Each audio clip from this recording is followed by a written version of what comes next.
The Tipping Point with Mike Tipton is brought to you by Dubby. What is Dubby? Dubby is a clean energy drink that is made to give you focus with no crash, jitters, or angst like those other energy drinks have. They also have no maltodextrin fillers and don't use artificial dyes. Dubby contains vitamins, amino acids, a nootropic, and 150 milligrams of caffeine. Dubby's products are made in the USA in an FDA-inspected facility that strictly adheres to GMP manufacturing guidelines. All of the flavors are unique and custom-made by Dubby, and you'll never taste our taste anywhere else.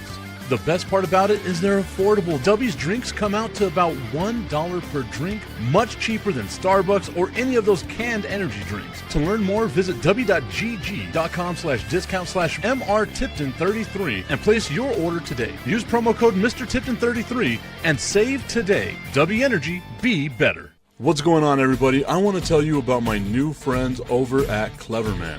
Visit them online at becleverman.com. What they gave me was the energizing face and beard scrub along with the Cleverman face scrubber. And trust me when I say this, the energizing face and beard scrub smells amazing. Combining it with the face scrubber, making sure that your boy was looking as good and as sexy as possible, opened up a whole different sensation in my face that I haven't ever felt before. I felt so clean, so fresh, and so clean, like Outcast said, and it helped me feel like I was ready for my day.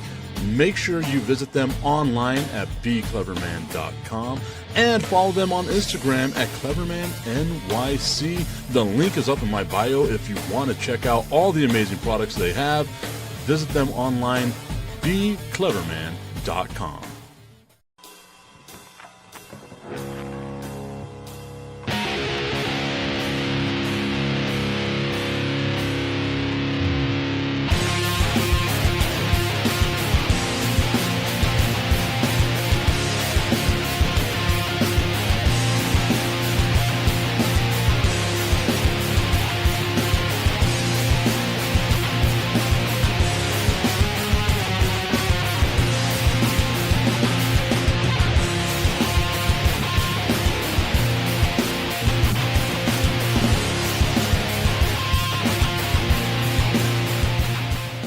It is time for the Tipping Point with Mike Tipton, hanging out with you here on a Monday morning. Tommy Cananto tuning in, saying good morning, Tip. Good morning to you, Tommy. Hope that you're having yourself a fantastic day as we get to recap and talk about all the stuff we love, such as the NFL. It was a wild-ass week, guys. Like it genuinely was. I was watching football all weekend long, even on Saturday, working the locomotive game. I was watching on the screen the University of Texas at El Paso demolish UT Martin. Not something I'm used to seeing. But we got football on Thursday. The Dallas Cowboys ultimately falling to the Philadelphia Eagles 24-20.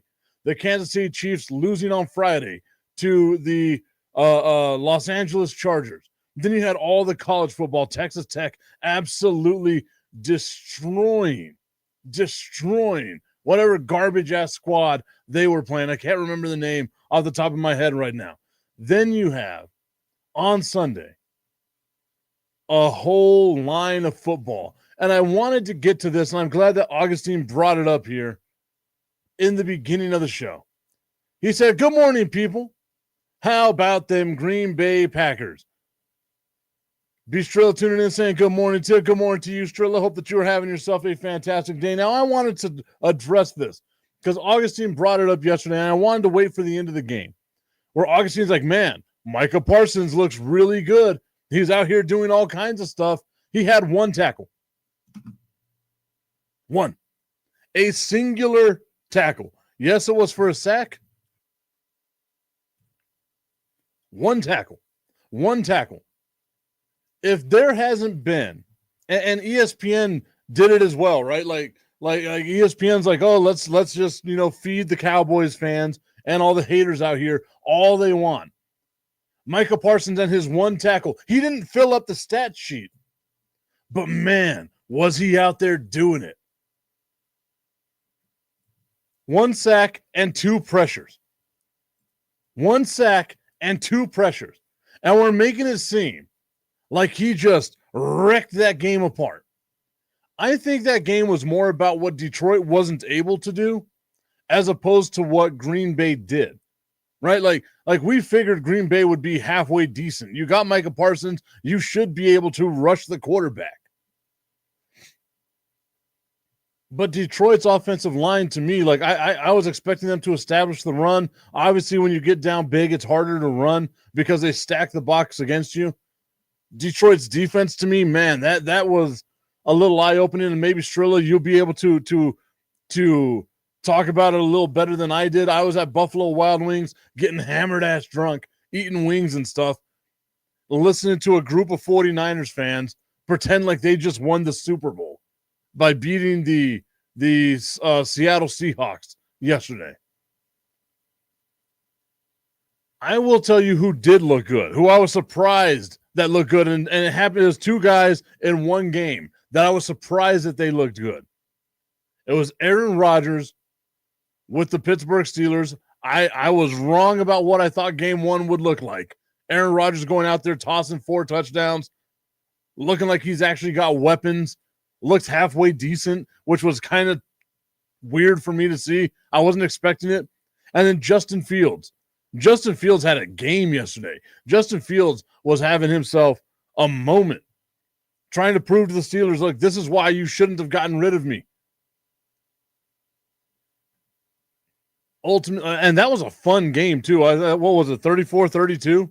Like, that was a fun game. But to say like 1 sack and 2 pressures is disrupting everything. Now look how awesome Micah Parsons did. 1 tackle, sack, and 2 pressures. That's not enough for you to be like, oh man, look at it. He's out, because if he did that exact same thing with the Dallas Cowboys, you'd be sitting there saying to yourself, oh man, no, he needs to do more. He should have been doing more. Oh, that's the Cowboys for you. The Packers look good. Jordan Love looked good.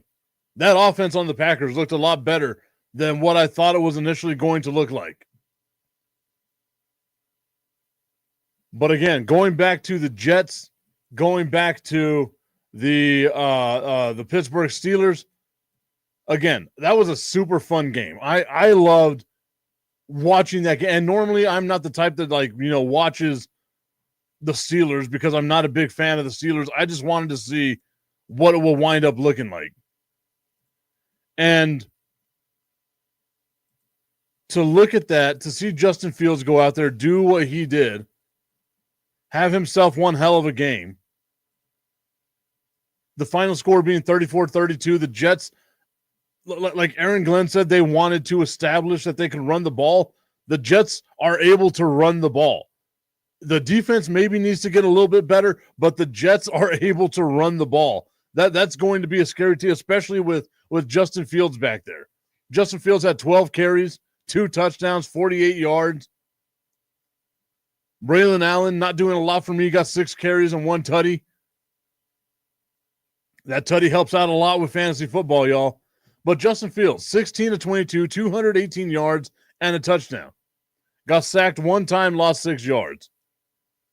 Juxtaposed to Aaron Rodgers, 22-30, 244 yards, 4 touchdowns, sacked 4 times, lost 26 yards on it. And like I said, Aaron Rodgers actually looked good. I got to give the devil his due. And you all know there is not a bigger Aaron Rodgers hater out there than I am. But I got to give the devil his due. He was balling yesterday. How much of that is the Jets defense isn't great? How much of that is going to translate throughout the rest of the year? We'll wait to see, right?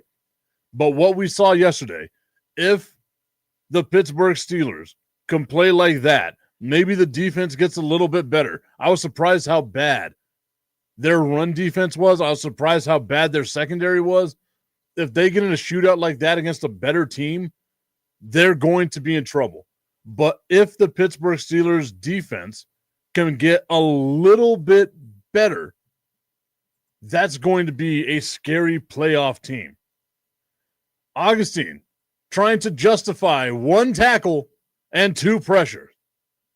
The thing about Parsons, it gives offenses another variable to prepare for against the He Packers. Yeah. I mean, duh. Welcome to the world of absolute obvious things that have been said. There's a good pass rusher on the defense. Now the offense has to focus on the pass rusher.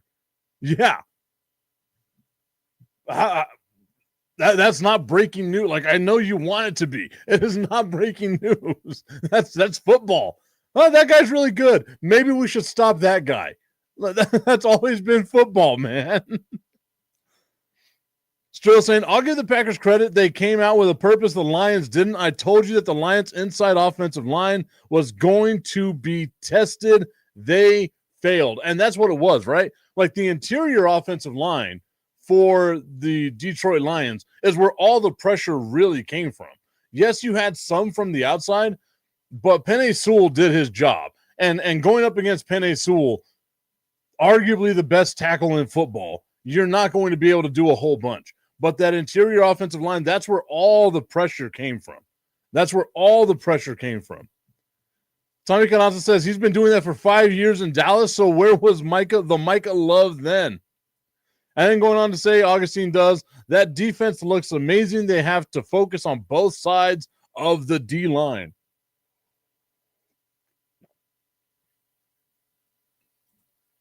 It's one game, Augustine. Don't cream yourself.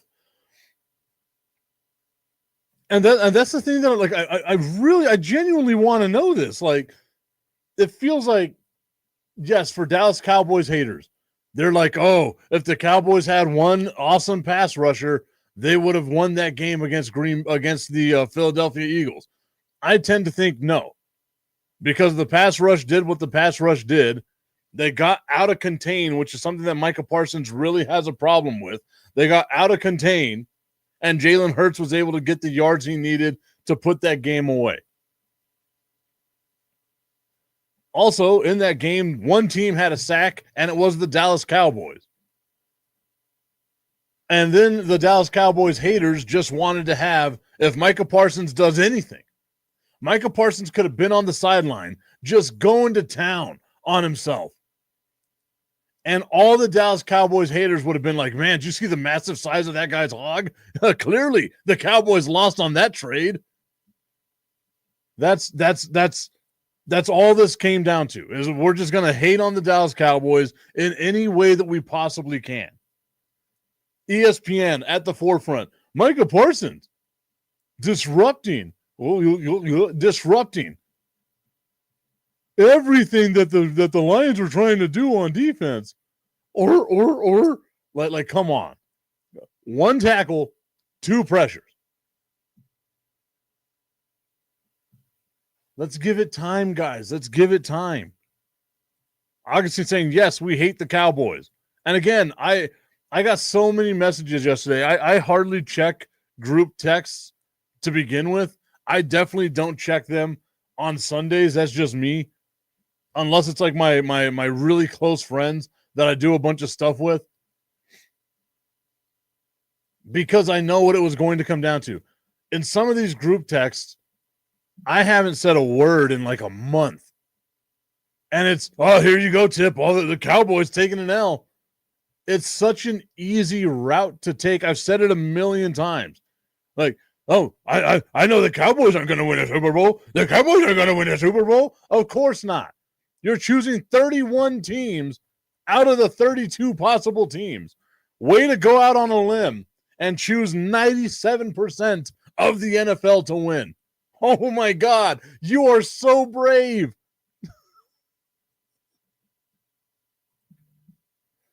How could you possibly go out on a limb that way?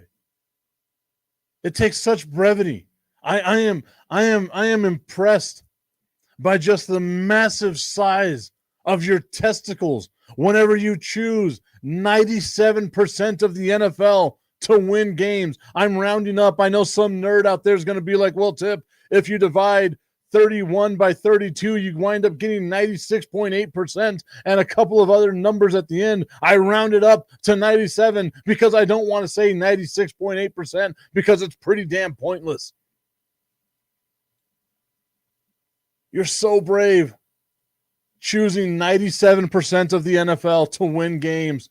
Oh, man. I know whenever it came down to the medieval times, that's the type of night that I want to be behind. Strill saying the Packers had 4 sacks, 3 of them came up the middle. Yes, Micah had some impact, but it was a team defensive effort by the Packers. 100%. 100%. And I feel like Detroit's interior offensive line is going to get better. Like it can't get much worse. Augustine's saying, but you're not sour, right? I'm not. I'm just saying how awesome it is. Like I said, again, what was it? Almost 500 missed messages the day that the Cowboys traded Micah Parsons. Message after message after message yesterday because people are dumb enough to fall for the excrement that ESPN is trying to put on a spoon and shove down your throat by saying, oh, yeah, no, Parsons did great. Go out on a limb and tell me what team you think is going to win the Super Bowl. Be brave that way. I agree. I also agree with you. I don't think the Cowboys are winning the Super Bowl this year. I've said it since effing February, except for one time whenever I put it out on social media just to make people mad. I've said it the entire time. This is not a Super Bowl contending team. Can they be in the playoffs? Yes. Are they going to win the Super Bowl? No. Augustine coming out and saying the Eagles are going to win the Super Bowl. Okay. Stick with that.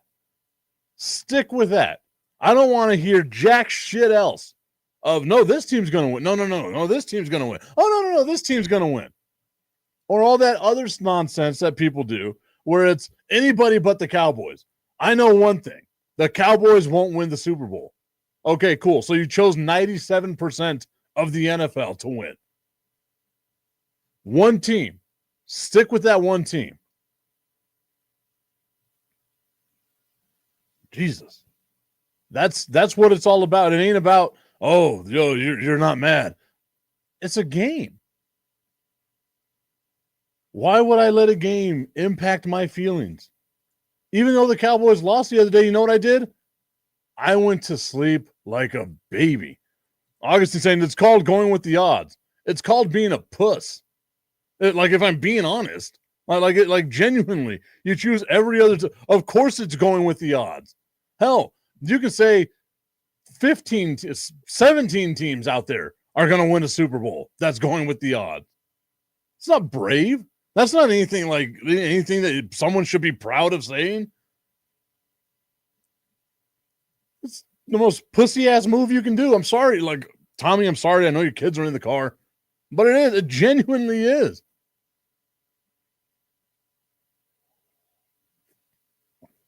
I like that, though. You're going to go with that one team, the Philadelphia Eagles. We'll see how they do all season long. Squeaking by the Cowboys. Not the way they wanted to start the season. Augustine bringing up what I thought was the most fun game that I've seen so far. And there was a lot of fun football yesterday. Like, it genuinely was. Maybe I was just that starved for football action that I thought everything was fun. But there was a lot of fun football out there. But the Bills and the Ravens. One, Josh Allen is amazing, and I don't understand how in one of my fantasy leagues, people actually allowed me to get Josh Allen, Justin Jefferson, and Derrick Henry on one squad. But it's going to be a nightmare for them to have to come up against me on that fantasy football team. Oh, Augustine, yes, we need to get. I always forget you're a Patriots fan because you never talk about the Patriots. How about that loss yesterday to the Las Vegas Raiders, 20-13? The Raiders couldn't even run the ball. And somehow Geno Smith carving apart carving apart the New England defense and secondary. Geno Smith going 24-34, 362 yards, a tutty, and an interception.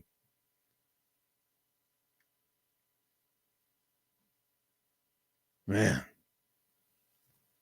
Tommy kind of thinking the same thing that I am. I don't think we're going to see a better game than what we saw last night. An amazing game, right? And that's going to be the thing.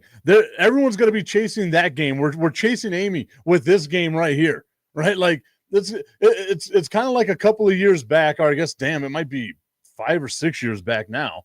Whenever we got like the Chiefs and the Rams, and both teams scored 50, and we were like, we need more of that in our veins as much as possible.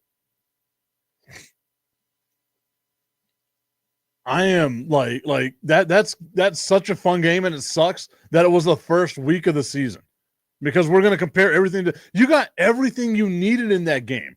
Two huge marquee teams who have something that they're fighting for, going head to head, trading blows with each other. There were 8 lead changes in that game. 8 lead changes in that game. Sorry, I have that confused with the Jets and Steelers game. Forgot. The Bills were down by 15 points with 4 minutes left. Derrick Henry hurt my fantasy team fumbling the ball. The Bills answer right then. They get themselves a tutty. They missed the 2-point conversion. They have to hold on defense. And you got, at the end of the game, a score of 41-40. A scoreagami. A score that we had never seen before in the history of the NFL happened yesterday.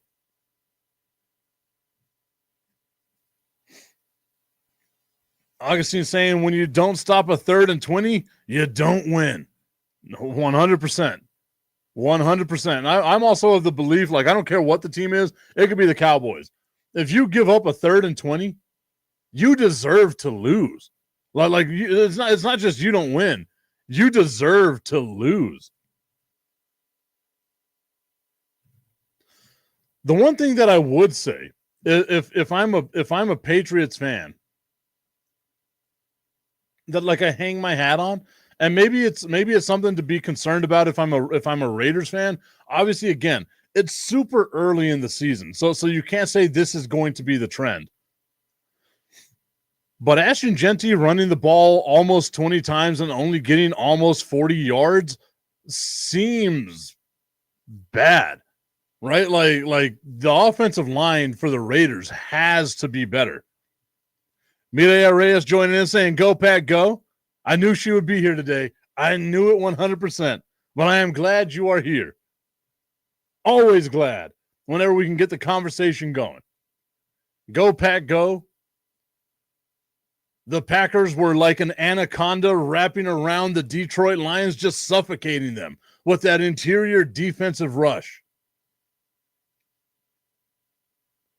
But again, going back to that Raiders and Patriots game, the takeaway you get from the Raiders is they can't run the ball.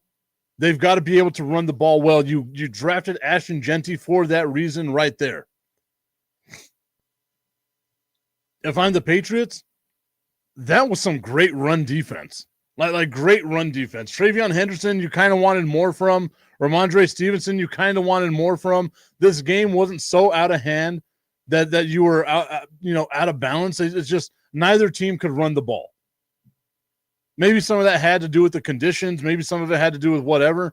But you expect with like rainy weather and stuff like that you run the ball better. And neither team really ran the ball. Both quarterbacks getting almost 300 yards each is kind of wild. But the Raiders 1-0 in a position I didn't think they were going to be, because I chose the New England Patriots to win that game. Shows how much I know. I got to bring up my picks. I forgot to do a tip 6 this week. We will definitely do a tip 6 next week. I've got to find some of my picks here, because as you all know, I am all about accountability. I am looking them up. They're on a spreadsheet with a group of people. There we go. Gonna zoom in here. Find myself. Okay. I chose the Cowboys and the Chiefs. I started off 0-2. Got the Bucks to win. Got the Bengals to win. Chose the Dolphins, the Patriots, the Saints, and the Jets all lost. The Commies with the win. The Jags with the win. Once again, going with my Jaguars. The Broncos with the win. The Seahawks with the win. I lost that one. I had the Lions winning. I lost that one. I had the Texans winning. I lost that one. I had the Ravens winning. I lost that one. And then the Bears. So I'm choosing the Bears tonight. I went with a lot of upsets yesterday. Not normally the route that I go. Midea Reyes saying I had the Packers losing. I 100% did. I will take it. I was wrong. Augustine saying a tip 6 with a group of people.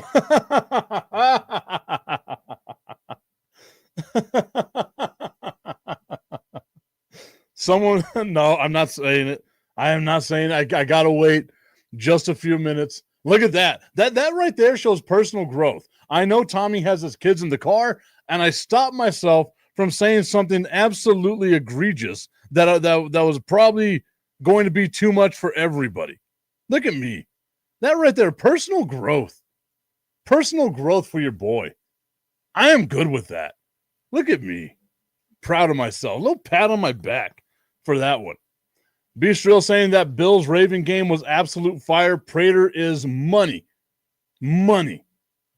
Augustine calling me a wuss, as though peer pressure is something that I give into. Only whenever it comes to drugs and copious amounts of them will I give in. All right, let's go over some of the, well, we'll do that in a bit. Going back to the Ravens and the Bills. Again, 41-40. We got scoregami, the first time that we've seen that final score in NFL history. If I'm the Ravens, I am despondent right now. If I am the like a Ravens fan, I have now got the head coach who has the most losses when having a double-digit lead in NFL history. You don't just blow 15-point leads in the fourth quarter like nothing. And I was listening to ESPN a little bit earlier today, and they were talking about like, oh, well, in order to blow a 15-point lead, you have to be up by 15 points. Midea saying that Aaron Rodgers still has gas in the tank. Yes, he does. I started the show with that one, Midea. I got to give the devil his due, got to give flowers where they are. Aaron Rodgers looked really good yesterday. The Steelers' offensive line, a little suspect, but Aaron Rodgers did what he had to do. I want to see what happens with the Steelers. Like, if their defense gets a little better, they are going to have themselves a hell of a team. Like, genuinely a hell of a team. The Ravens, to me, though, with all the expectation that's on it, because we spoke about this a bunch of times, it's now or more than likely never with both the Bills and the Ravens, right? That window is slowly closing shut. You've got contracts. You've got all kinds of stuff that you're going to have to navigate. If you're the Ravens, are you happy making it to the playoffs and not winning the Super Bowl? Are you happy having a multiple-time MVP and not winning the trophy that actually matters? Is that what you're happy with? And if you're the Ravens and you lost the way that you lost last night, you've got to be asking yourself more questions than answers. And it's weird to say it this way, but it kind of feels like John Harbaugh might be coaching for his job, which I don't think very many people out there are going to say. The Crooked Commish tuning in saying, Money Mike, what's good? What's good with you, Commish? Hope that you're having a good day. Hope that you were excited for your Bears to be taking on the Vikings a little bit later on tonight. I'm just getting the conversation started. If I'm the Baltimore Ravens, is it time to start, like, if we don't win the Super Bowl this year, is it time to start looking in a new direction? And you have to ask yourself that question. And that's just the tip of the iceberg. I just want to put the tip in. It's time for Just the Tip. That would make me uncomfortable. Promise that it ain't too much, but just enough. Just a tip. Just a tip. Just the tip. Just the tip. It's time for Just the Tip.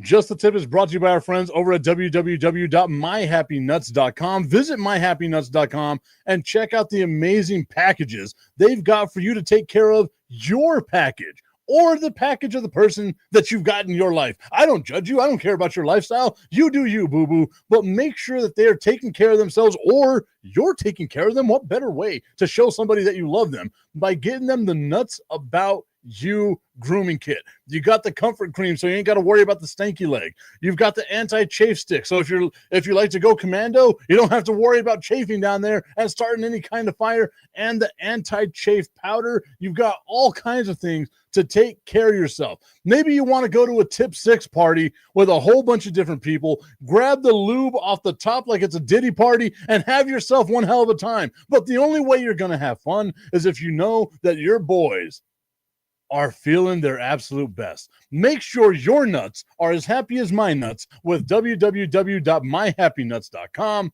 Use promo code Mike Tipton at checkout and save on all of your male grooming needs. The Crooked Commish saying, I am super pumped, but it looks like we will be without the kicker Gordon and Jalen Johnson, or without K. Gordon, sorry, and Jalen Johnson, unfortunately, might be rough if our offense doesn't play with some kind of rhythm.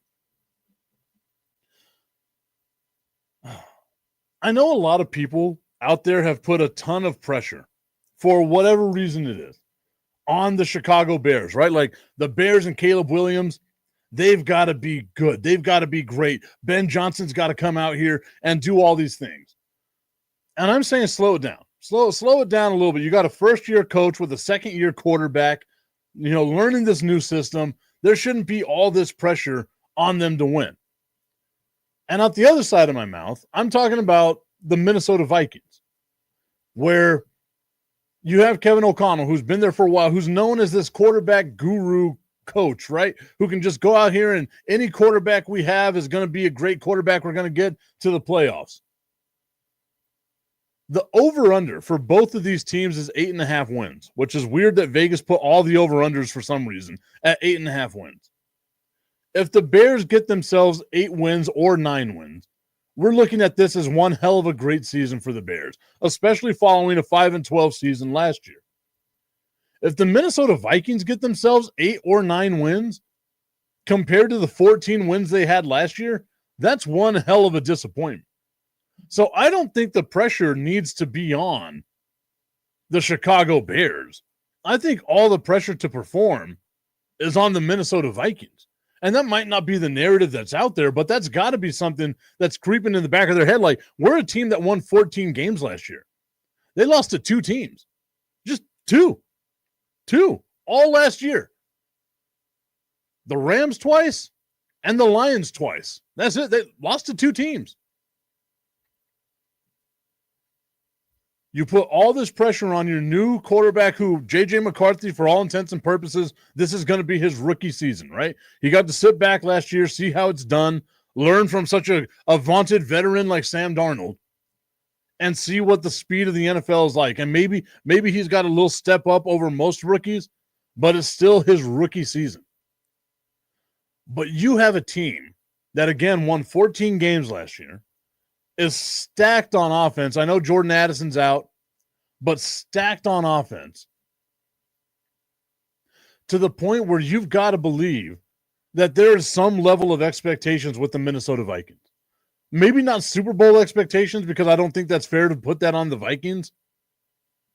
But you won 14 games with Sam Darnold, who is objectively, we can all say, at his peak, an average-ass quarterback. So if J.J. McCarthy, and I'm not saying they have to win 14 games, but they have to look good. They have to be impressive. If J.J. McCarthy isn't up to that level, then there's going to be problems in Minnesota. Like, I genuinely believe that there's going to be problems in Minnesota. They have to be able to not replicate what they did last year, but they cannot take an enormous step back. Like, they cannot finish third in the division and miss the playoffs. They cannot finish fourth in the division behind the Bears, right? To me, the Bears have no pressure on them. The Bears are just playing with house money right now. No one expects anything out of us. Everyone expects the Bears, most people expect the Bears to be the last place team in that division, and I don't think it's going to be that way. They're playing with house money right now. There's zero pressure on them to perform or do anything, unlike what there is with the Vikings and some of the other teams that are out there in the NFC North, right? Like you have expectations for the Lions, the Packers, and the Vikings. You ain't got nothing for the Bears. So I think you guys are going to sit. You got to be sitting pretty right now, Kamish. At least I don't know. I don't know what your expectations were for your team, but I know for most people, I don't think, and it's not me hating on your team or anything like that. I just don't think that the expectations should be that high for the Bears right now. You got a lot of stuff like you brought in a lot of players. You brought in a lot of this is the first year in this system. You got to give it time. You got to give it time.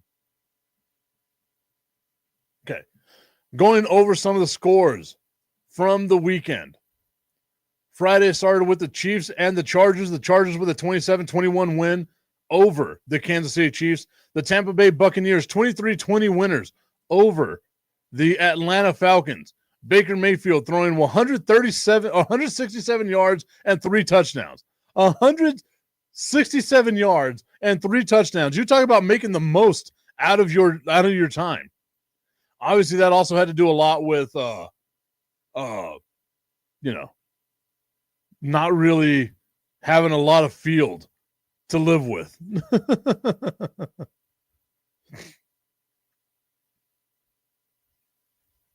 The Crooked Commish saying, I believe a realistic win total for the Bears this season is 7.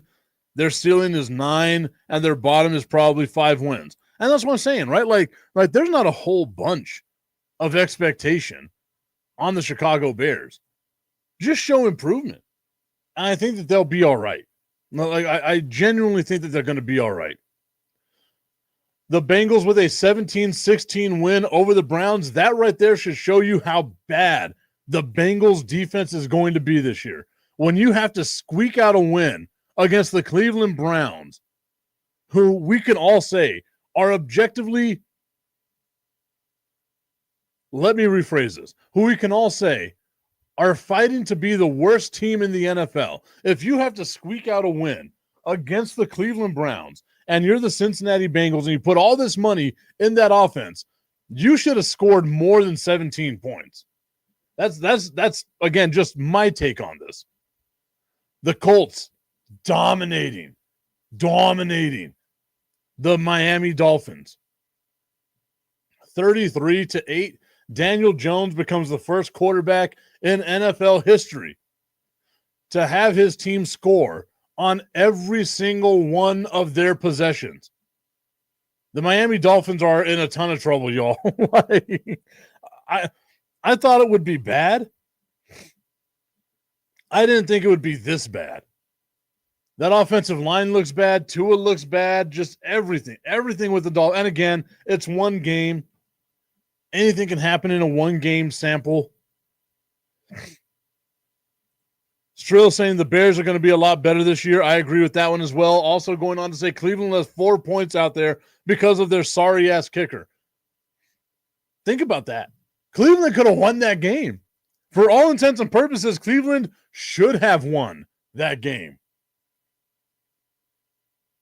The Bengals are in trouble. I thought they would be the second best team just because they're going to have a lot of offense. I thought they'd be the second best team in the AFC North. If Aaron Rodgers and the Steelers can keep playing the way that they were playing, they will be the second best team in the AFC North. The Bengals defense is atrocious, but that's what happens whenever you put all your money on offense. I feel like we might be able to say that about the Cowboys have spent some money on defense. We got Oso Odigizua. DeRon Bland. We signed these guys to long-term contracts. We paid money on defense. We just didn't pay Michael Parsons, but we paid money on defense. Don't look at the fact that they're missing somebody right now like a bad thing. They paid money on defense. They paid money on defense. It is something. They're so bad. They're a bad team. They're going to be a bad team. 0-17. Get the number 1 overall pick. Please. Just stop treating me so bad. Oh, sorry. Out of body experience right there. What happened? Mireya Reyes saying Parsons look good in green and gold. Those are some ugly. I guess it's because a lot of people don't know this about, like, I'm real bad with colors. I don't want to say I'm colorblind, but I have a really hard time identifying the color green. So I guess that is colorblind. It comes off as like a grayish color to me. So maybe it's just the way that it looks to me. I don't think it's a good color on anybody. On anybody. That's Cleveland doing Cleveland things, though. Got rid of a veteran kicker for this bum. 100%. I mean, but that's Cleveland, right? Like, I'm sure they're happy with their ceiling and their floor basically being the same thing. Cleveland wins like 4 games this year. They'll be head over heels with this team. They've got a tough schedule, man. Like, they genuinely have a tough schedule. The Raiders and the Patriots, we spoke about that earlier. 20-13 winners are the Raiders on the road in New England. Mike Vrabel losing his first game as head coach of the New England Patriots. The Cardinals, and I did not choose this. I did not pick this game correctly. I let my emotions and my love for my friends dictate how I chose this game, and I chose the Saints to win, and it winds up being the Arizona Cardinals, a 20-13 winner over the New Orleans Saints. I'm going to go to the box score because I did not watch this game at all. Kyler Murray, 21 of 29 for 163 yards and 2 tutties. Spencer Rattler, 27 of 46, Jesus, for 214 yards, got sacked once. Kyler Murray sacked 5 times, but that's because he runs around a whole bunch.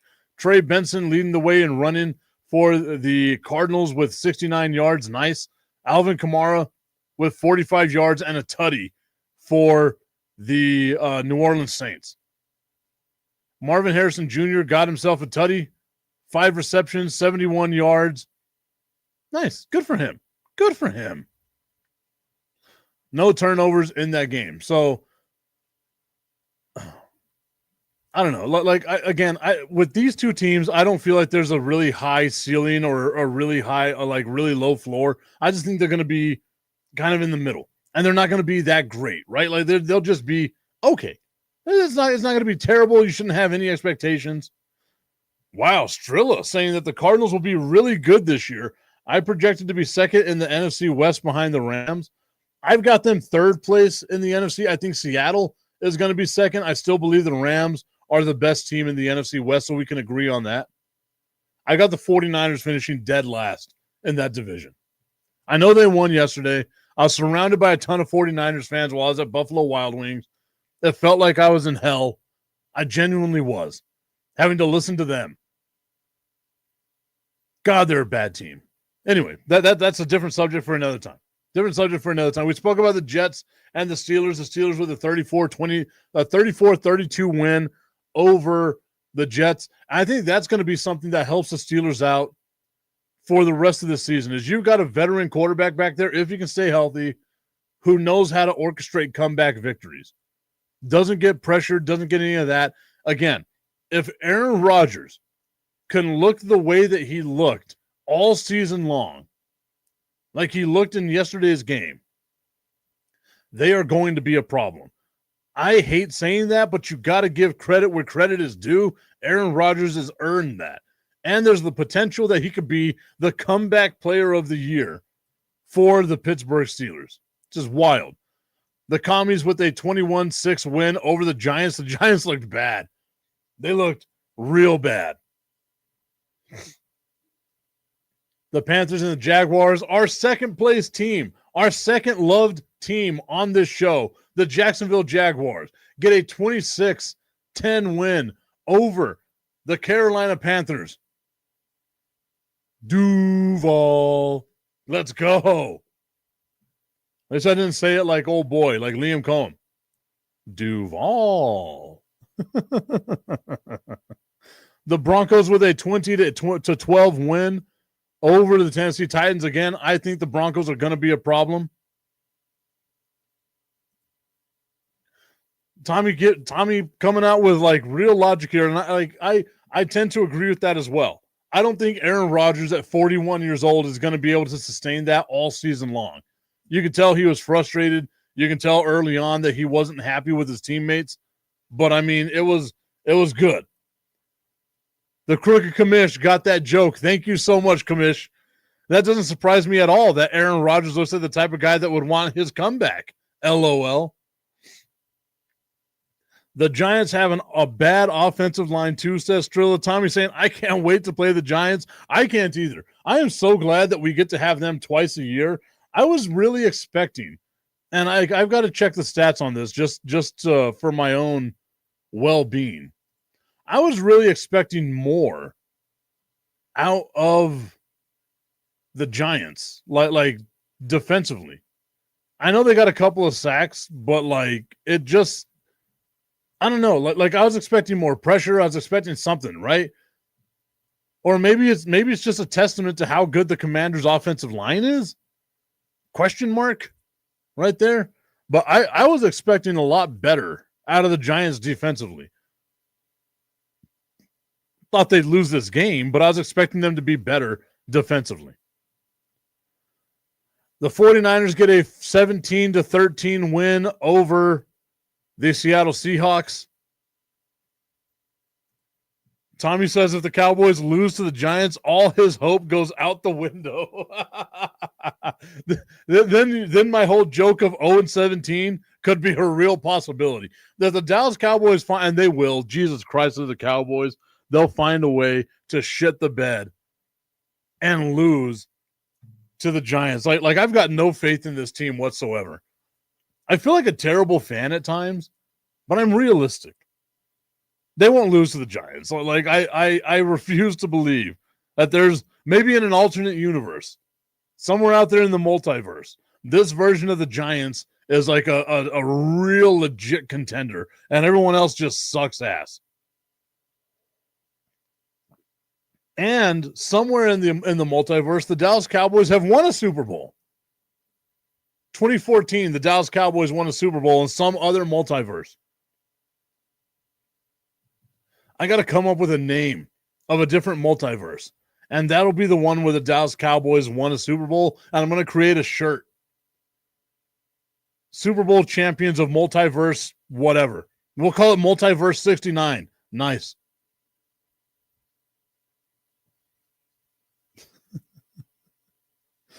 No one will be able to fact check it. I can just pretend like I'm a time traveler. Like I know Nikola Tesla personally.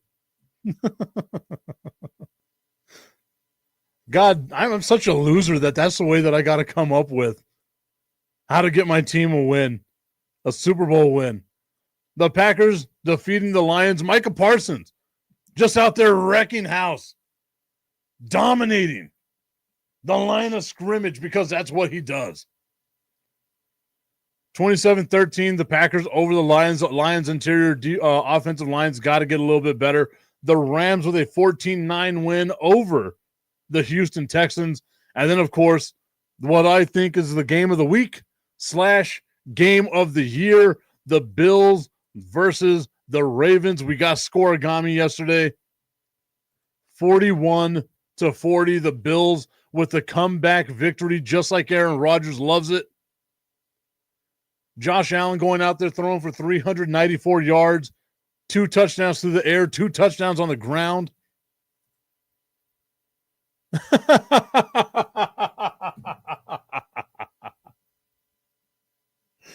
Tommy Cadonso wins the show today. Somewhere in the multiverse, they're getting the whole thing and not just the tip.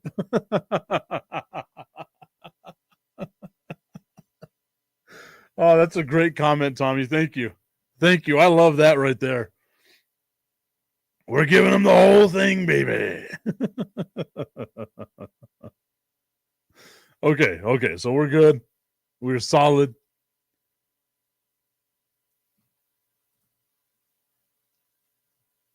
Tommy's saying, I want to hear the multiverse, just the Shaft song. I'm gonna have to come up with it. We'll have to make a whole thing. Beyond the tip. Oh. I did want to do whenever I was on the radio, just like a back like a behind the scenes type show where we showed like, you know, how hard it is at times to be able to do these shows. Oh, my battery's about to die. Nice. That's crazy. I charged it all weekend.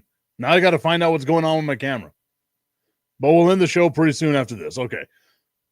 Where I wanted to do a whole segment that was basically, you know, this is what it's like behind the scenes. And what I was going to do is I was going to call it Beyond the Tip.